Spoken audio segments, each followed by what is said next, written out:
Hi y'all, I'm Chase, and this is my 2017 Road King for the Milwaukee-Eight 107, affectionately known as Alice. I'm out running a couple of errands today, and we're gonna go do some twisties on a back road a little bit.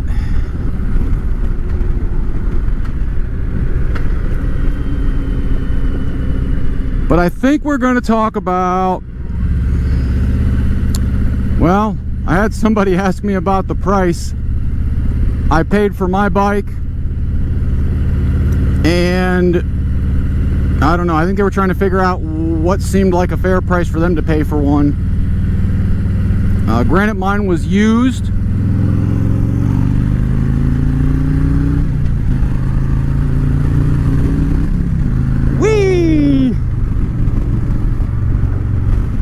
Mine was used,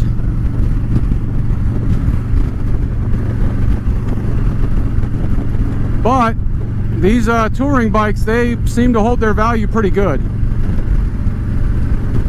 When I bought my Dyna, I was looking at my 2013 Dyna. I paid $9,000 for. I had been looking at a 2000, I think it was a 2008 Street Glide or Electra Glide, something like that.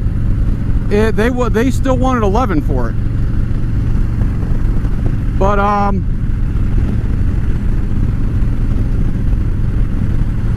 the way prices are right now, last year you could get a bike like this.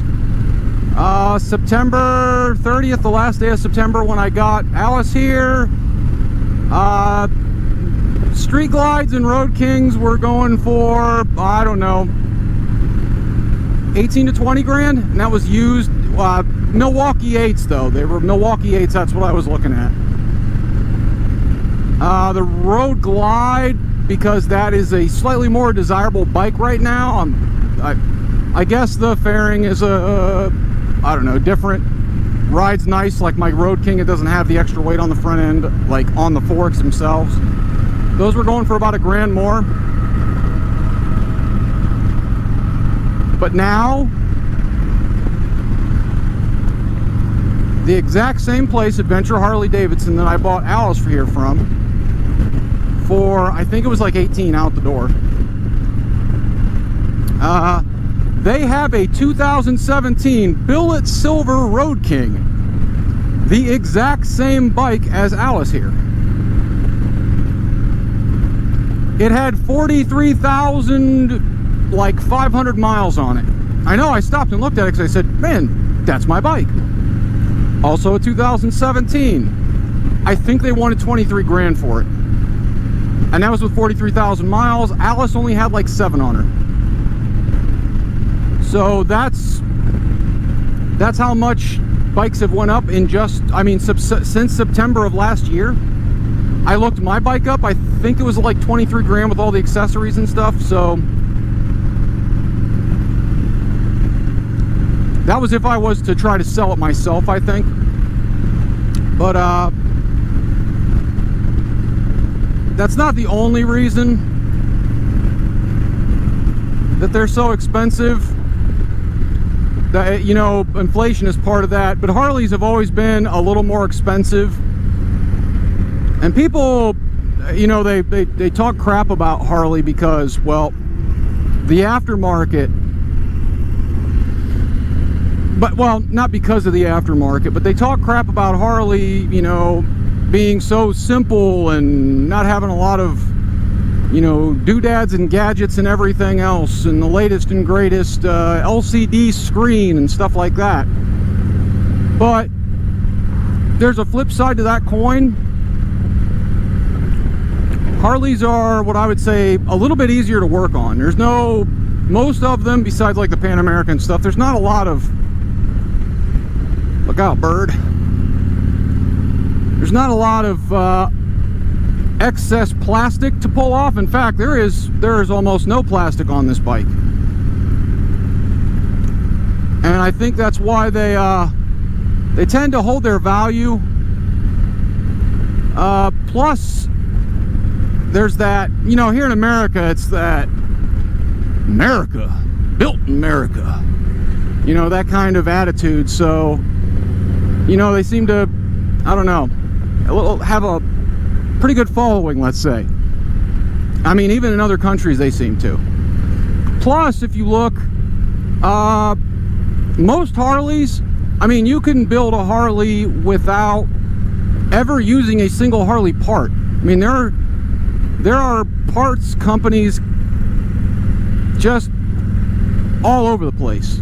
You can buy a frame, a motor. Oh, you don't have a BCM or PCM or computer or whatever you want to call it. Oh, well, you can just buy one of those from a company. You can get it from, I think it was Thundermax. Just buy a whole new PCM. Doesn't matter. You can buy wheels, you can buy tires, you can buy every single thing for that bike. Wiring harnesses. So there's that infinite rebuildability, let's call it. So it's, let's just call it an heirloom bike. You can literally pass this on, and people have been doing this since, well, shit, you know, older Harleys, they bring a premium in, you know, in auctions, because there's a company that makes parts for it. So you're able to just rebuild the bike. I mean, you can keep this for your entire life. And then your kids can keep it for their entire lives, and your grandkids, and your grandkids' grandkids. So there's that, I don't know, that quality that's put into it. I mean, and that's the other thing, you know, the quality. I don't think there is a manufacturer on the planet that can beat Harley's paint jobs. I mean, this is, the paint job on this is better than the paint job that was on my Audi. I mean, it is top tier. The bikes are just so well finished and so quality, like just the parts are quality. Everything has heft to it. Everything is, I don't know, built to last. So people, you know, they like that. You know, it's like an old 1950s refrigerator. Put a new compressor in it, some Freon, and guess what? Still works. They were just built to last. And they still are, that's the thing. And on top of that, you can get insane performance out of Harleys now that you weren't able to, let's say, just a few years ago. I mean, you could get a big honking motor and it'll do 150 horse, but now you can get, I've seen some, there's a company that has a 151 cubic inch bolt-on kit for the new Milwaukee-Eights. I think it's 200 horsepower and 200 foot-pounds of torque. I don't even know what that would feel like, because my Audi was like 250, and I thought that was pretty quick.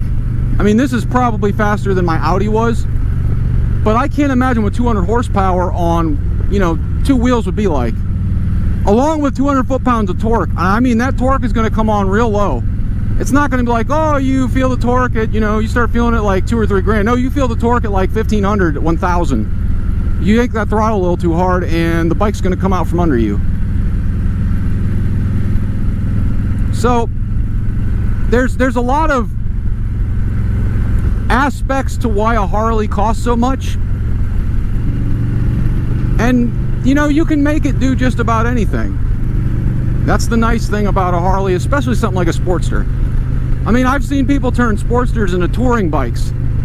I've seen people turn Sportsters into off-road, you know, adventure bikes, dirt bikes. I've seen a actual dirt, I mean, this guy cut everything off of it, and I bet it probably weighed, it was, you know, a 550-pound bike probably weighed down to, it was probably 500 or less. He used all lightweight, you know, aluminum parts for, you know, everything that he could.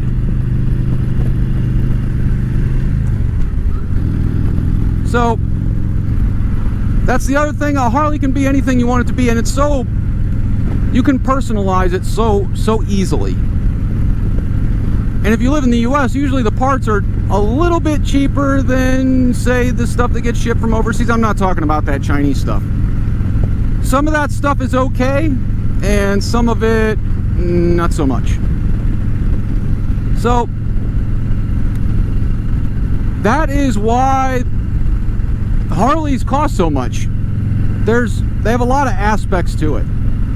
When you add them up, it's gonna cost you.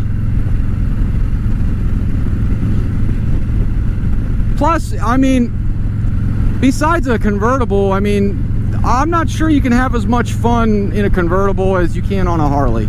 I've had both, and I prefer the Harley. I know it's probably stupid or something, and it seems dumb, but I actually prefer the Harley.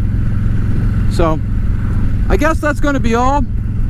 Like, comment, subscribe, flick that ding-a-ling if you want to be notified of any new videos I come out with, and bye, y'all.